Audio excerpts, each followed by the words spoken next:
Thanks for joining us for today's webinar, Eating Well on a Budget, Wallet-Friendly Strategies for Nutritious Meals. I'm Greg Berry, Director of Communications in the Office of Alumni Affairs. Since we're virtual today, please excuse technical issues that may pop up. If you have problems with your audio or video, click the reconnect button on your screen to get back to the webinar right away. This afternoon's webinar is being recorded. We'll upload a replay onto our website by tomorrow. Also, be sure to drop questions into the chat. We'll have time for Q&A at the end. Today, we're excited to have Emily Davidson with us. Emily joined the Blazer family in 2022 and serves as the Employee Wellness Manager. She's an alum of Auburn, where she earned her bachelor's degree studying exercise science, kinesiology, and wellness. Emily is a certified health coach through the American Council on Exercise and has been in the wellness industry for nearly a decade. At this time, I would formally like to welcome her in for today's presentation. Thank you so much for taking time out of your day and being with us today. All right. Good afternoon, everyone, and thank you, Greg, for that wonderful introduction. I'm so excited to be able to join you all and talk with you about eating well on a budget. You know, we're all familiar with grocery shopping, whether that's something that you do on a daily basis or something that you do just kind of every once in a while. But we all know that it can be challenging, right? We're balancing a bunch of different things. We're balancing taste, convenience. You might have picky eaters at home or somebody with, dietary restrictions that you have to pay attention to. And then not to mention on top of that, the rising cost of groceries just kind of adds an additional layer of challenge to that. And so today I want to talk about ways that we can shop smart. Little things that we can do that can add up to big savings in the end, while also still eating healthy. Food is not only one of the biggest health decisions we make on a daily basis, but it's also one of the biggest financial decisions as well. So, of course, if we can save some money in the end, we all benefit. And so what I want you to leave here with today, in addition to hopefully taking home some helpful tips to help you save money, is the idea that healthy eating can be fun, tasty, and affordable. Food is a source of pleasure for us. As humans, we are hardwired to enjoy that. When I think about food, I think about several things. I think about family, gathering. I think about holidays, celebrations, and culture. All these really positive things. And so I think healthy eating should also have that same mindset. And so hopefully today you walk away with that as well. All right. So jumping right into it, some things we're going to cover today. I want to talk about what it means to eat healthy. We hear that term all the time, but I want to put a little bit more behind that, a little bit more of a definition. I also want to talk about meal planning, before, during, and after you're shopping. Planning to save money and, while still eating healthy. We'll also talk about tips to stay within budget and ways that you can stick to that budget. Also talk about where not to cut corners. With some food items, it might be beneficial to spend a little bit more money. So we'll talk a little bit about that. And then finally, we'll end on how to reduce food waste. All right, so jumping right in, what is healthy eating? So we hear that term all the time, but what does that really mean? So first, I do want to appreciate and understand that that does mean something a little different to everybody, because we're all different and we have different needs. However, I do like to share the My Plate Eating Guide as just kind of a general rule of thumb, a general guideline on how to build a healthy plate. If you remember from back in elementary days, the food pyramid, this is basically an updated version of that. So it just kind of serves as a visual of how you can build your plate at each meal, different food groups to include, and, just different things to focus on. So I'll go through that real quick. My plate says to make half of your plate fruits and veggies. No shocker here. We all know that fruits and vegetables are good for us. And for a number of reasons. Fruits and vegetables are high in fiber, high in vitamins and minerals. They're often low calorie, no cholesterol, good for heart health, all these things. So fruits and vegetables are a big part of the diet. Next is to include at least 6 servings of grains. and try and make at least half of those whole grains. So I'll talk a little bit about grains for a minute. What is a grain, first off? A grain is a product that is made from wheat, rice, barley, cornmeal, oats, those type of products. And grains are broken down into two different subgroups. We have whole grains and refined grains. So whole grains, as you can see from the picture here, they contain different layers. We have the bran, the endosperm, and the germ. And within those layers, we have a lot of fiber and different nutrients that are really good for us. And so whole grains tend to be the more healthy option. Items that would be considered whole grains are whole wheat flour, oats or oatmeal, and brown rice. So now we'll talk about refined grains. What's the difference? Refined grains, as you can see from the image, they look a little different. They go through a process where they are milled. And so what that means is the bran and the germ layer are actually removed. And the reason for that is because it helps to improve the shelf life of the product. But also during that process, when you're removing those layers, you're removing a lot of the fiber and the nutrients, the nutrient content of that. And so that's why you hear, whole grains tend to be the better option.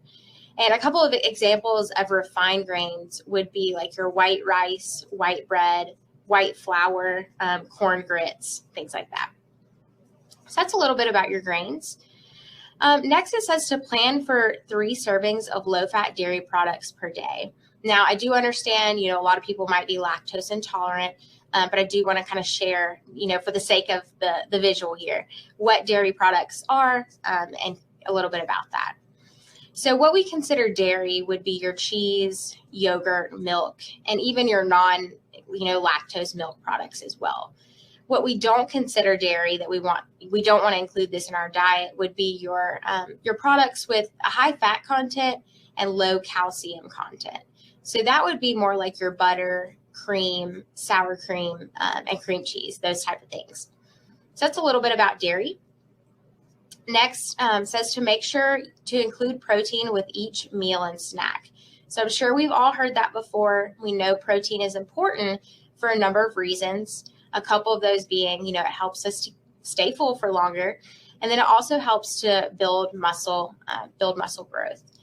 And there are 2 different types of protein, which we'll get into a little bit later, but those are plant and animal protein. And so that's kind of the basics of the My Plate food guide. And I want to add a couple things to that. So these couple things you can think about also when building a plate. And one is to focus on minimally processed whole foods. When we reduce the amount of ultra processed foods in our diet, that can really help our gut health and our overall immunity. And when I say ultra processed, I'm talking about those typical junk foods that you kind of see in the middle aisles of the grocery store. They tend to have a lot of ingredients. They're made with seed oils, which can be inflammatory, not great for gut health. So if we can focus on reducing that and then focus on the whole foods, that can be really beneficial. Choose color. This goes along with our fruits and vegetables.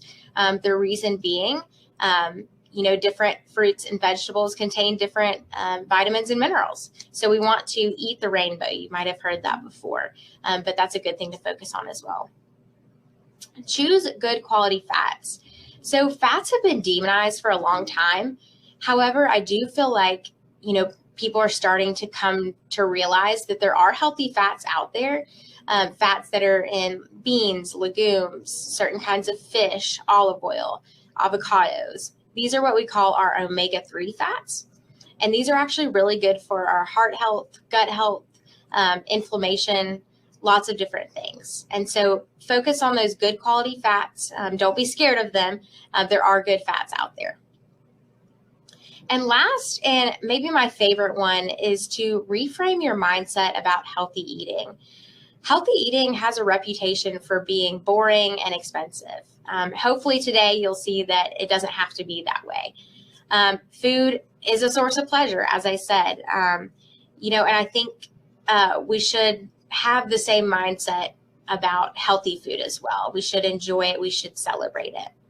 If you think about healthy food, with a negative mindset. For instance, if you think, oh, I ought to eat healthy because of this, or I have to eat healthy to hit this certain goal, your mind's automatically going to go to a negative place, right? So you're automatically not going to want to do that thing. So the idea is to try and reframe that mindset.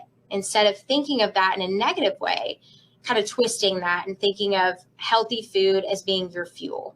You're putting good things in your body that are going to help you perform your best, whether that's at home, in the workplace, during a workout. You're going to be more energized. You're going to feel better, hopefully live longer. So kind of jumping into that mindset, that's what I would encourage when it comes to healthy eating. All right, so one of the first things I think we should ask ourselves when thinking about budgeting and saving money is, do you know how much you can afford to spend on food? This is good information to know, right? And so if this is something you haven't done before, I did want to include a resource on here. Iowa State University has a great resource that can help you track your food expenses and basically come up with a budget. You can see how much you're currently spending on food, what kind of items you're buying, how often you're going out to eat. And from there, you can kind of come up with a budget, which is really neat. On their site, they also have a budget calculator and lots of different fun tools you can use. So if this is something you've never done, if you've never come up with a budget, I've included this QR code. You can download this spreadsheet and just kind of check out their website. But this is a great place to start. So I would encourage you to do that if you have not. All right, so let's jump into it. So I want to talk about meal planning before we go shopping. And number one is to go in with a plan. I like to say, if you don't have a plan, you can plan to fail.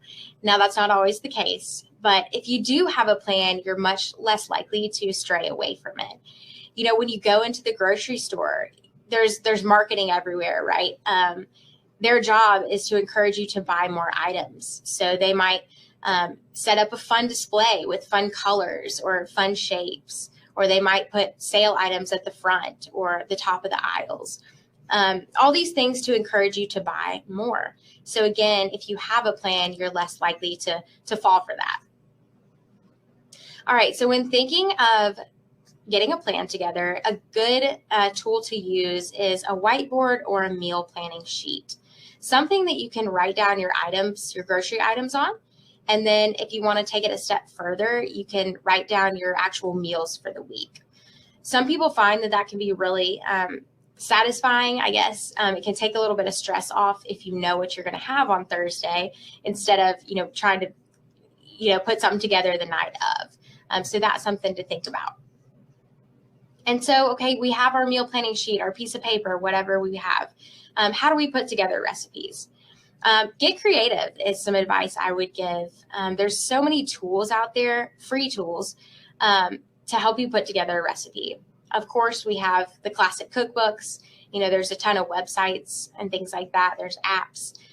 Something that I've found very helpful is social media, which I hate to admit that as a millennial, but I've found so many great recipes on Instagram, Pinterest, TikTok, of just quick, easy, healthy meals. And it's really helped to kind of diversify the menu because it can get really old eating the same thing every week. So I would encourage you, get out there, get a little bit creative and try and find some fun, easy recipes.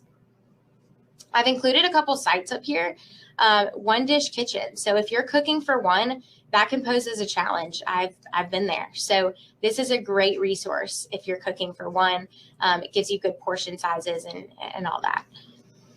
Eating Well is another great site. So with this site, you can find recipes for a number of different types of things, like whether you're keto or paleo, vegetarian. If you're looking for something low carb, high protein, it'll have all that listed in an order that's easy to read. So those are really good tools to utilize. I would also recommend to plan what you already have on hand. You don't have to recreate the wheel every time. Look in your pantry or your freezer. Do you have sauces? You might have crushed tomatoes, some beans or rice you can work with, some frozen vegetables or broth, something that you can build a meal around, or you can make a side or something like that. I would also encourage look for specials. This is a great way to save money. Certain grocery stores, such as Kroger and Winn-Dixie, offer rewards cards for their customers that are free and really easy to sign up for. With that, all you have to do is sign up, and then at checkout, you enter your phone number and you get automatically, you get savings. So that's a great thing to utilize. Also, it's free. I would also recommend, if you go to Publix, Walmart, anywhere else, it's worth taking a couple minutes before you shop to look at the deals of the week.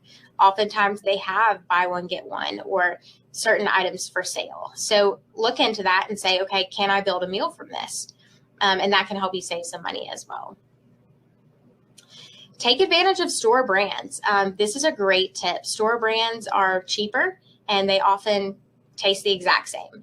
So especially with items like canned goods, flour or baking items, frozen fruit, those type of things, I prefer to buy the store brand because it tastes the exact same, and they're often a couple dollars less. So that's something to think about as well. I would encourage you also to look at what's in season. You might notice throughout the year that produce changes price, right? In 1 month, strawberries might be really expensive, and then in another month, they're not. And the reason for that is because, they might not be in season. When something's not in season, it's harder to get a hold of. The shipping is more expensive, and so therefore the consumer pays more. And so look into that. I've included a chart here, which can be really helpful. It shows produce that's in season, what time of year it's in season. So you can kind of go by this guide. Obviously, January and February are a little tough because it's cold, but we do have sweet potatoes. And, you can see throughout the year, okay, this fruit or vegetable is in season, so maybe I can put this in a meal because it's probably going to be cheaper. It's going to taste really good because it's in season. So I would encourage you to do that. I would also look into farmers markets. Farmers markets are really great. They're a lot of fun, for one, and they have wonderful produce. Oftentimes, I think it tastes better because it's local. You know where it's coming from. It's not being shipped from across the country. It's fresh, and then a lot of times it's cheaper as well. So this can be a great way to save money if you have a little bit of time for it. Sure, you might have to plan an extra trip, but it's also a fun activity to do. We have so many farmers markets in Birmingham. A few of the top ones, the ones off the top of my head are, of course, Pepper Place, in downtown. We have, one at Lee Branch on 280. There's, one at Vestavia. And then, of course, we have one at UAB as well, if you are not aware of that. They will be picking back up in the spring. But we have one of our local farms here, Boozer Farms from Clanton, Alabama. And they come on site once a week to the Kirkland Clinic, and they sell their produce. So you can, pop into the Kirkland Clinic, buy a couple things that you need for the week, and get back to work. So that's a really convenient thing that we have here that you can take advantage of as well. And then I would encourage you to find ways to stretch a recipe as well. Sometimes it might be worth doubling or tripling a recipe, especially when it comes to like chilies or soups. So you can have some for later. And we'll talk a little bit more about that later on. All right, continue to think about meal planning before you go shopping. Think about your protein. I mentioned earlier that protein is a big part of our meals, and there are two different types. So we have plant and animal protein. Animal protein is one of the most expensive things that we usually buy at the store. So think about that. Is there a way that you can maybe have like a meatless night or a meatless day where you utilize plant protein instead? Plant protein is a lot cheaper. You're still getting a good bit of protein, and it's easy to find. So things like quinoa, lentils, seeds, nuts, beans, chickpeas, the list goes on. So that's something you can think about. Is there a way, can you replace one of your meals with plant-based protein instead of animal-based protein, which is a little bit more expensive? If you're not ready for that, if you're like, nope, not giving up the meat, you can give thought to maybe expanding the use of your meat and adding plant-based protein to some of your dishes. So for example, let's say you're making like a bolognese dish and it calls for 1 pound of ground beef. Instead of using that entire pound, you can use a third of that and then add in some lentils or some beans to the rest of the casserole. So you're still getting that meaty flavor, you're getting that meat protein, but you're also adding in some plant-based protein as well. And then that way, with the rest of the meat that you're not using, you can save that for another dish during the week. So that's just a way to kind of make your dollar stretch a little bit further with your protein. It's also good to think about swaps. So I mentioned, it's good to try and cut back on our processed foods, not only for health reasons, but also because they are a lot more expensive. If you look at the price of a box of granola bars, it might look pretty cheap, $9 for 5 bars.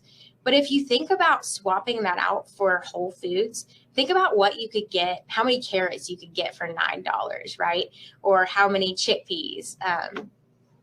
Whole foods tend to be a lot less expensive and they're better for you. So give thought to maybe swapping that out for veggie sticks and hummus or roasted chickpeas. That's a great option. A good alternative for like chips and popcorn. If you roast them, they're super crunchy and salty and really good. So just get creative and try and swap out some of those processed snacks for more whole foods. Same goes for breakfast. If you're eating pastries or cereals, give some thought to swapping that out for something like whole oats or fresh fruit, even frozen fruit, eggs, Greek yogurt. Again, whole foods that are going to be better for you, and they're also going to keep you full for longer because of the protein and fiber content. And this tip here, we've all heard this. We've probably all been there, myself included.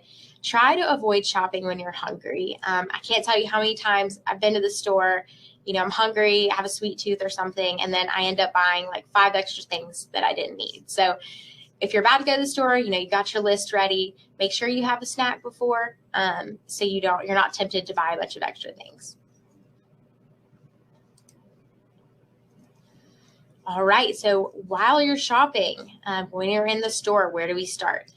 It can be good to start with your staple items. Staple items being ingredients that you can create a variety of meals with, like stews, sauces, and stir fries. These are really good items to keep on hand because they're cheap, they keep for a long time, and they're really good to just kind of add to a meal, or you can kind of create a meal out of them. So these are items like beans, legumes, chickpeas, crushed tomatoes, rice, quinoa, frozen vegetables, pouches of chicken, tuna, those type of things. Spices are another good staple. They're a great way to flavor food without adding a lot of extra salt. Spices can be expensive. I do understand that. But I don't think you have to have like a whole cabinet full of spices. I think you can definitely get away with just having a handful of ones that you like that you can add to dishes. I've kind of added some common ones here: cumin, cayenne powder, paprika, dried oregano, cinnamon, basil. But whatever you like is what you can keep on hand. And they tend to last a long time as well. All right, while you're shopping, it's really important to do the math. Otherwise, you're not going to know if you're getting a good deal or not. So it's important to compare the unit prices. The unit prices are included on the sticker where the item is, and you can tell, if you're getting a good deal. Sometimes it might be cheaper in the long run if you get the bigger bag of flour versus the smaller bag. It'll show you the price per pound or per gram, and you can kind of tell what's going to be the cheaper option. So that's definitely important. And even easier to do when you're online. I'm a big supporter of online shopping. I think it's easy and saves time, but it's also really easy to compare the unit prices as well. When I do my online shopping, it lists the items that I'm looking for in order of cheapest to most expensive. So I can see and easily compare and choose my item that I want. So if that's something you haven't tried, I would encourage you to try it out. Most grocery pickup online shopping services are free and again, save a lot of time. So I want to touch on seasonal versus frozen vegetables quickly as well. A lot of people question, is frozen produce good or is it not? What's the deal with that? And the bottom line is, yes, frozen and fresh are both great options. It just kind of depends on a couple of things. So frozen obviously has a longer shelf life. So if you're somebody who's not going to eat an entire, thing of green beans in a week, it might be better to get the frozen option. Fresh sometimes tastes a little bit better. That kind of depends on the item and, preference. But, it might taste a little bit better. That's something to consider. If, like I mentioned earlier, if an item is out of season, it might be more cost effective to get the frozen version. And frozen foods are, frozen produce is picked at peak ripeness. And so, it has all the nutrition that a fresh vegetable or fruit would. So you're getting a great product. And, again, if a product is out of season, it would probably be cheaper to get the frozen version. On the flip side of that, let's say strawberries are in season, it might be cheaper to get the fresh strawberries because at the same time, you might be paying a little bit more for the convenience, for the extra bag that it comes in, that kind of thing. So those are the things to compare when you're at the store. Is this piece of produce, is it in season? Is it not? And that can kind of help you guide your decision. I did want to add one thing that I found super helpful with frozen produce, a life hack, if you will, spinach. So I really like frozen spinach now. I can't tell you how many times, you go to the store and you buy this like big, fresh, great box of spinach, right? Not cheap. And then you cook it down and it's just this tiny little thing of spinach. And so what I've started to do is buy the frozen version because the frozen spinach is already cooked down and you're getting a bigger bag of it. So I feel like you save more money. And to me, that's one of those items that doesn't taste different, frozen versus fresh. So that's one way that I've found that's helped me save a little bit of money because that tends to be cheaper and I feel like you get more of it. All right. So there are some items in some cases where you might want to spend a little bit more money. Now, this kind of comes down to preference. There's no right or wrong answer, but I did want to just go over this just so you can have a little bit of information about it and make your own decision. As I mentioned, animal products are one of the most expensive things that we buy at the store. And what I tend to do, I like to choose grass-fed and pasture-raised when possible. Again, this is just my own, preference. And there are a couple of reasons for that. One being, grass-fed, pasture-raised, when animals are eating the natural foods that they're supposed to, you're not getting those extra hormones and dyes and additives where other meats might have that. Another, just kind of ethical reason personally is, I feel like if we can raise these animals in conditions that are more suitable, more comfortable for them, they can actually live an enjoyable life. For me personally, I don't mind spending a couple extra dollars for that. However, it's not always available. So, there's no right or wrong. It's just kind of what comes down to your personal preference. Olive oils is another one to consider. If you can choose cold pressed, minimally processed olive oils, it's going to have more vitamin E, more omega-3s, which are those healthy fats, more polyphenols, and that's just a compound. There have been studies on it, and studies show that it can help decrease your risk of developing diabetes, neurological type diseases, cancers, things like that. So it's really good for you. And you tend to get more of those in the minimally processed oils, as well as the flavor will be a lot better. So those are another thing that might be worth spending a little bit of extra money on. Next, we have nut butters. So if you can go for a minimally processed nut butter, that can be beneficial. A lot of peanut butters, almond butters have these additional seed oils in them. And I feel like there's been a lot of talk about seed oils lately. I don't know that there's been so many studies on them, but from what we know, it can cause inflammation and it's not great for gut health. So if you can choose one that is only made with, let's say, peanut butter with just peanuts and salt and no added oils or anything unnecessary. That would be the better option. But again, that's just a little bit of information. There's no right or wrong. It really comes down to preference. But I would say be wary of packaged foods that scream they're healthy. A lot of times that's a red flag and too good to be true. So I would just kind of be wary of that. But I understand also that it's hard to know, with all the marketing and things out there, how do you know what's good for you? Thankfully, there are apps for that can help us. And that's something that I've utilized and I found super helpful. So one of the apps is called the Yuka app. And what you do, you can scan different food items and it will give it a rating. So it's from 0 to 100. And then it also labels each ingredient as red, green, or yellow. And red being more harmful and green being clean. And it will drop down and show and tell you why it rated it like that, what might be bad about that ingredient or what to watch for.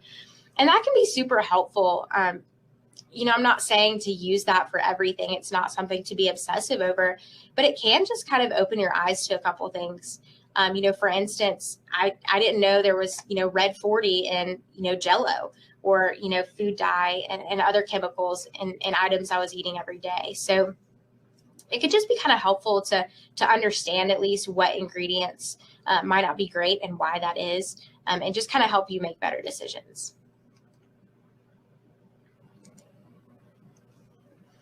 All right, so some thoughts for meal planning during the week. So during the week, I would encourage you to be flexible with ingredient alternatives. Chances are when you go to the store, at some point, they're not going to have an ingredient that you need. So it's good to have one kind of in the back of your mind. And I will say this gets easier as you get used to cooking a little bit more. But that's what we have the internet for, right? So let's say you're wanting to make something with zucchini and the store doesn't have that. You can pick something from the same family or, with a similar texture, a different kind of squash or something. Or you can just Google, hey, what's a good replacement for this? But just kind of be thinking about that because, chances are you're going to run into that. Batch cooking. So I talked a little bit about this earlier, where you cook several different servings in one batch. And this can be great because it can help save a lot of time and energy, especially for those nights when you are busy, you are running from work to, the kids' practice and, all over the place. So there are times when you're not going to have time to cook a meal. And so this is when batch cooking can be super helpful. Casseroles and soups, chilies are what I tend to go for with batch cooking because they're just really easy. And it's pretty cheap to, add a couple extra servings of beans or, whatever. So batch cooking can be super helpful. And you can freeze it for later or you can put it in the refrigerator and have it for later on during the week. All right. I would encourage you also to try different cooking methods. Crock pot, air fryer, one pan sheet meals are super easy. If you are somebody who does not like a lot of cleanup like myself, these are great options and can be a lot of fun kind of working with something new, right? But these are great tools to just kind of save time. I'm big on saving time as well. So, look into some, look up some crock pot meals or, what can I put in the air fryer? What kind of sheet pan meals can I do? And that can make it kind of fun, experimenting with new methods of cooking. I kind of hit on this earlier, explore online shopping. This is another huge time saver for me. I'm somebody, I don't like to spend all my time in the grocery store. I've got better things to do. So if there's a way I can order online, pick them up at a certain time and be done, not have to fool with the lines, I am here for that and it's no extra cost. So I would look into that, look and see if your store has that or if that's a good option for you. And again, I feel like it can help to save money because you're not seeing all of the marketing, all these different things that are in the aisles. You just kind of get your list and look for the certain items you need and boom, you're done. So I would encourage you to kind of look into that if you want to save money and you're looking for ways to save time as well. Keep staple items on hand. Like I said, it's good to kind of have things in your pantry for nights when you don't have a lot of time, or, you have your protein, but hey, I need a couple sides. So keep some frozen vegetables, some beans, rice, canned tomatoes, broth, olive oil, tomato sauce, canned tuna, garlic, pasta, something you can add to a meal or, make a meal out of. These are all, again, pretty cheap items that keep for a long time as well. All right, so moving on to food waste. A lot of times we end up wasting so much food. And I think it's because we don't really know what the labels mean, myself included. This was a learning thing for me as well. The best if used by date indicates when a product will be of best flavor quality and not necessarily safety. So something might say best if used by this date, but you still have 3 to 5 weeks. For instance, eggs are like that. After that date, you have about 3 to 5 weeks. Same thing with pasta. You might have 2 years after that date. And so you might be throwing away a food that's not necessary. Sell by. This date tells the store how long to display a product for sale for inventory reasons. Again, not safety. So look into that, look into how long an item might be good for after that sell by date, because it might be that you're throwing away something that's perfectly fine. But it can be difficult to know, how something is good. But bottom line, if food is stored properly, it's going to stay good for fairly long. Canned foods stay good pretty much indefinitely, as long as there's no damage or rust or, the can's not open. Those are pretty good, indefinitely. Same thing like with pasta. Pasta is good for a long time. But also trust your senses. If you notice there's a color change, there's a change in smell or consistency, then you can throw it out. It might be good to throw it out at that point. But also, going back to technology, there's an app for that can help us, because it's hard to know, all these different items have different dates. So how can we know? So Food Keeper app is great. It can help you understand your food and beverage storage. So you can look up an item. You can say, okay, I have this brand of milk. How long is it good for after this date? And it will tell you, 3 days, 5 days. Same thing with tomato sauce. Let's say I opened a can of tomato sauce and made something with it, but then I put it back in my refrigerator. How much longer do I have until that spoils? So that can be super, super helpful to help prevent food waste.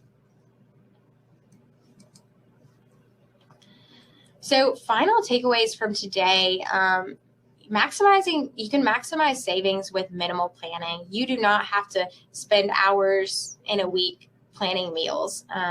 You can do small things that add up to big savings. Things like, utilizing a grocery store rewards program, looking up what's on sale that week, and things like that. Using what's already in your pantry. Utilize tools. Utilize the free tools we have out there. There's so many apps, online shopping. Like I said, social media. Get creative with your recipes. Make it fun. Opt for a variety of colorful whole foods. Again, we want to try and stay away from the processed foods. Let's try and shop those outer aisles and be smart about that. Look for what's in season. Buy frozen at times if you're not going to eat fresh fruit or vegetables quick enough. Compare your costs. Compare to see what the better value is. And reframe your mindset when it comes to healthy eating. Hopefully healthy eating is something that you understand now it can be fun and tasty and affordable, and celebrated like we celebrate all other foods. And then finally, get creative, have fun. I encourage you, get your family involved. Ask your kids, what do you want to see this week on the menu, or have them help you shop or help you make a dish. Getting the family involved can be a lot of fun. Also takes a little bit off of your plate as well. So with that, I know we've got some time. I wanted to make sure we had time for questions. So I'm open to that. Thank you so much. Great information and just a plethora of things going on. I did drop in 3 webinars. I saw some questions come through that may be of interest to this audience. Biology of your diet, the science of cravings, and the science of hunger. All of those kind of hit on certain aspects of the diet. So let's go ahead and hop into the questions. And if anybody does have a good pouch chicken that they want to put in the chat, go ahead and drop it in the chat. Melanie is looking for an option for that. So Emily, what about mayonnaise? I'm guessing with the oil, they've heard both sides. Good, bad. What do you think? Mayonnaise in general, I think if you can get like a light mayonnaise made with olive oil, that's probably the preferred thing. Again, minimally processed is what we want to go for. Some people go as far as making their own. For me personally, I don't have time for that. So I think choosing one that's minimally processed, made with olive oil, if you can, is a good option. How about suggestions with starting with smoothies? Where to start? How to get a cheap smoothie? Ooh, okay.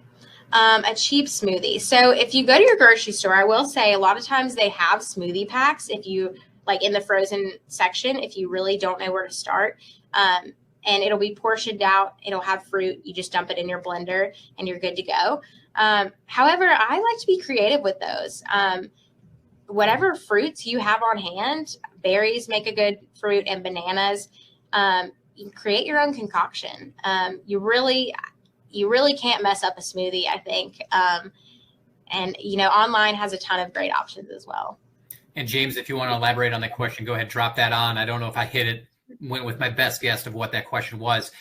How does the nutrition of canned vegetables compare with seasonal and frozen? I think you touched on it a little bit, but go back there. Yeah. So I will say frozen and fresh are probably preferred. Sometimes the canned have a little bit of extra salt or some additives, sometimes sugar. So I would be wary of that. If you can find one with no added salt and sugar, then that's fine. It might be a little bit less nutritious, but I think it's still a good option. And then if you're worried about salt, sometimes a good thing to do is just rinse off your, canned beans or canned, whatever you're getting, and that can help significantly reduce the salt content. Similarly, we have canned tuna, canned chicken. How about canned fish? Is that as healthy as real fish? Well, I guess it's real fish, but as the fresh ones? Canned fish is a great option. Again, as long as there's not a bunch of additives, it's a great option. It's a great source of protein. And yeah, it lasts a long time and tastes really good. So I would 100% say that's a good option. How can incorporating a more liquid diet, smoothies, juices, soups, contribute to better health? And how can you do it without losing the need for required nutrients? Let's see.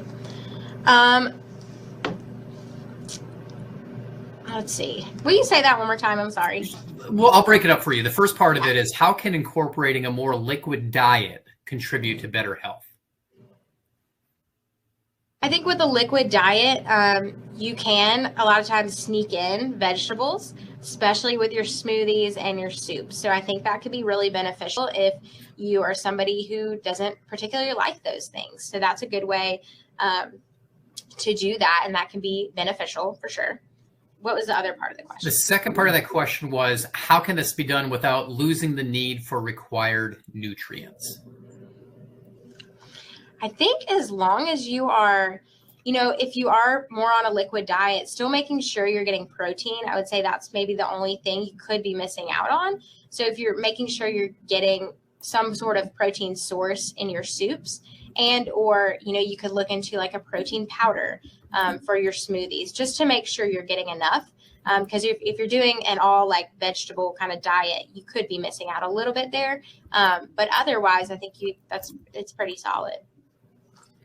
What tips, alternatives to kind of curb snack cravings, chips, chocolate, stuff like that? And we do have the science of cravings. That's one of the links that I dropped in there. So go ahead and answer that, Emily.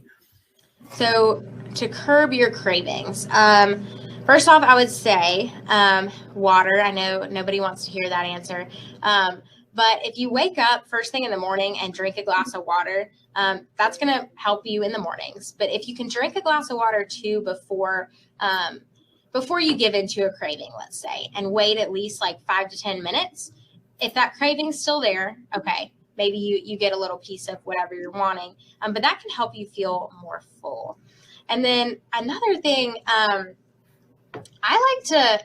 I'm kind of a creative person, but I like to look up like healthier alternatives. I'm a sweet person, so I might cut up a banana and melt some dark chocolate and drizzle it on there and freeze it. And that's kind of my sweet treat. I mean, it's still, sure, I still got that sugar a little bit, but it's not like having a candy bar, right? Just kind of having healthier alternatives on the back burner. You might have to look that up, look up some recipes, but that can be helpful, when you're craving something specific. You're still able to get that and satisfy that, but you're not feeling like you're just completely blowing, your diet or whatever. You mentioned the app that you can go to see how long foods can actually stay good. Go ahead and repeat that. And is there a website? I think I found the website. I just want to make sure as well. Yeah, I believe it's the Food Keeper app. So yes, that can be super helpful. I've struggled with that as well. I'm like, I don't know how long, eggs keep or whatever. So that can be really helpful. Food waste is something that pains me from the inside. I hate when I have to throw out good food. And so that can be really helpful for, again, just saving money and making sure you're not throwing away good food. So this person has a husband that doesn't eat anything. Do you have ideas for picky eaters? Suggestions? Anything. Define anything. Okay. Again, I like to find ways to kind of sneak in things. I don't know if this is exactly what you're looking for, but for instance, my husband is a little picky too. He does not love to know that things are healthy. So with traditional dishes, I might sneak in, instead of, let's say I'm making like a buffalo chicken dip or something, I'll take out that big, the big thing of sour cream that it calls for and use instead non-fat Greek yogurt.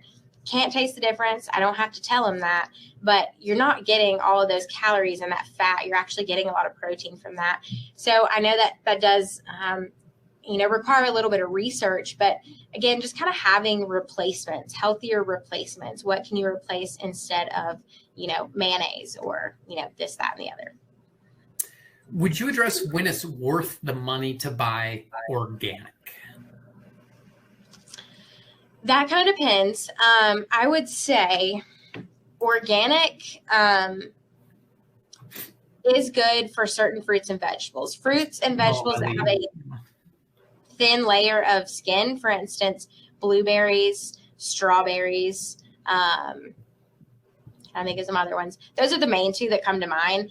I think those are good options to do organic because, yes, they might be sprayed with pesticides and things like that, and they easily penetrate through that fruit because of the skin. Whereas like avocados, I don't think it's as necessary to buy organic. Of course, it's all up to you, it's preference, but that's kind of what I say. If it's a thin skin fruit or vegetable, I tend to try and get organic. Whereas, if it's got more of a thicker skin, oranges, lemons, things like that, it's fine either way. And the last question, unless I see something come through on the chat, is plant-based butter better than regular butter? That's a good question. I think there's some controversy about that one, and it's all about the kind of the ingredients. I would say go for a grass-fed butter tends to be better. It's, again, more just kind of minimally processed, whereas some of that plant-based butter has a lot of those seed oils and things a lot of chemicals that aren't really great for gut health. So I'd look at the ingredients, but sometimes plant-based, like, same thing to me for some of those plant-based burgers, that plant-based, what do they call those? Like Incognito or something. I don't know if that's a specific brand, but some of those things contain a lot of chemicals and things like that. And they market that they're really good for you, and they might not be. So just when in doubt, look at the ingredients. If you see seed oils in there, like, canola oil, there's there's a long list of them, but trying to avoid those and stick to what's natural and, yeah. For proteins, and we just got another one, so I'm going to throw it at you. For proteins, is plant protein better than egg and white meat? And is egg and white better than red meat? They're all pretty equal. Plant-based protein is great. White meat protein is great. The only thing about red meat, there's more fat in red meat, tends to be. There is some linkage to heart disease, overconsumption of that. But otherwise, it really is preference. I mean, the good thing about plant-based is that you're also getting fiber, which I think a lot of people don't get enough of. So that can be really good to implement that into your diet if you're not getting a lot of plant-based protein. So protein is protein. You get a little bit more with plant-based, I would say, because you have that added fiber. And anything about nutritional yeast? Nutritional yeast. I'd probably have to do a little bit more research in that one. If someone has a specific question, you can email me, and I can do a little bit more research on that one. And there you see the email on the screen. So feel free to reach out to Emily, and you'll be having access to this webinar online as often as you'd like. Emily, thank you so much for taking time out of your day and joining us this afternoon. Thank you all. I really appreciate it. And of course, reach out if you have any questions. And I thank you, Greg, and I appreciate everyone for your time. You are so very welcome. And a quick reminder, like I just said, our upload of this replay will be on our website by tomorrow. And in a moment, I'll be highlighting a few upcoming webinars. But first, are you looking for a career change? And yeah, that's a fun-loving image on the left. But this is a serious topic. Take part in our UAB Alumni Career Design Fellowship as you discover opportunities that could be great fit for you. Learn how to leverage your skills and strengths in a new career and get support from fellow alumni while you expand your network. This fellowship is part of a partnership with Mission Collaborative. Spots for the April 6th fellowship are limited. Save $50 now through March 16th. For more information, visit alumni.uab.edu/career fellowship. Meanwhile, here are those next 4 webinars we have on tap. On Tuesday, January 30th, join us as we explore trips we sponsor to places like the Canadian Rockies, Cape Cod, Switzerland, and Greece. Our travel experts will be on hand to give a preview of these trips and more. On Monday, February 12th, we're bringing back our popular The Science of series with The Science of Chocolate, melting the history and science. Dr. Lizzie Davis will delve into this fun topic ahead of Valentine's Day. On Tuesday, March 5th, come back for UAB Alumni Career Design Fellowship, how to design a career you love. This is part of that partnership with Mission Collaborative and will showcase a 4-step career planning process. And on Tuesday, March 26th, it'll be The Science of Graying. Is it possible to turn back time? Join Dr. Melissa Harris as we explore the basics of why hair turns gray and if we can reverse it. Register for these and more at alumni.uab.edu/events. Finally, let us know how we're doing and what kind of webinars interest you. The QR code on your screen takes you to a brief survey. Just share your thoughts and let us know what you think. Again, thanks so much for joining us. And as always, go Blazers.